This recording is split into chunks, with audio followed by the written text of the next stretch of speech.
plantas de cobertura se inserem no contexto de compactação do solo?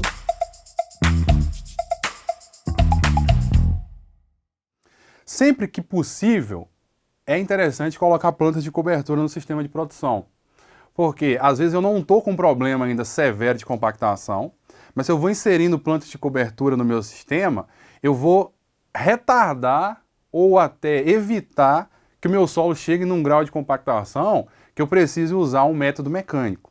Então, assim, o máximo que a gente conseguir intensificar o uso de plantas no meu sistema, porque lembre-se, raiz é fundamental para estruturar solo e melhorar a condição física desse solo. Então, sempre que possível, eu tenho que colocar plantas diferentes no meu sistema para eu manter ele equilibrado, não só do ponto de vista físico, do ponto de vista químico e biológico também. Então, a inserção de plantas ela é fundamental nesse processo. Caso eu tenha necessidade de fazer algum método mecânico, posteriormente a utilizar esse método, obrigatoriamente eu tenho que entrar com alguma planta de cobertura ou com alguma cultura que tenha um sistema radicular que promova melhor a estruturação do solo. Por exemplo, eu precisei realizar uma subsolagem na minha área.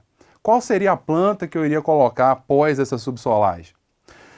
Caso eu não queira ou não tenha a possibilidade de usar uma planta de cobertura, eu tenho que usar uma cultura comercial que tenha um sistema radicular fasciculado. Quais são essas culturas? Principalmente as gramíneas, né?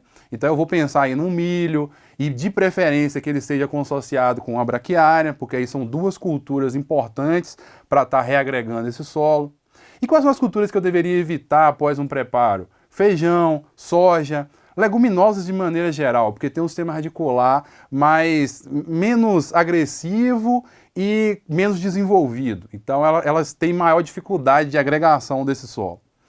Então, mas se eu conseguir colocar uma planta de cobertura, qual seria essa planta?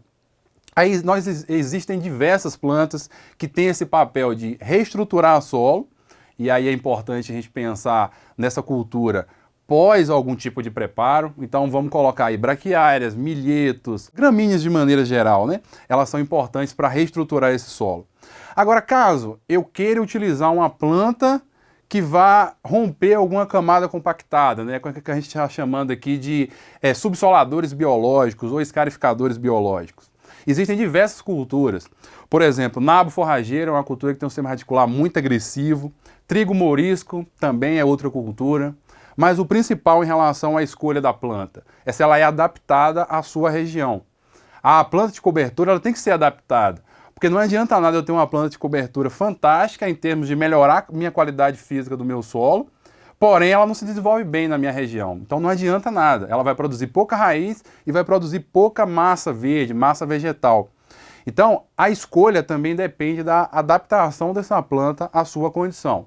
E lembre-se, plantas de cobertura, elas têm aquelas que são adaptadas à minha condição de primavera-verão e tem aquelas que são adaptadas a uma condição mais de outono-inverno.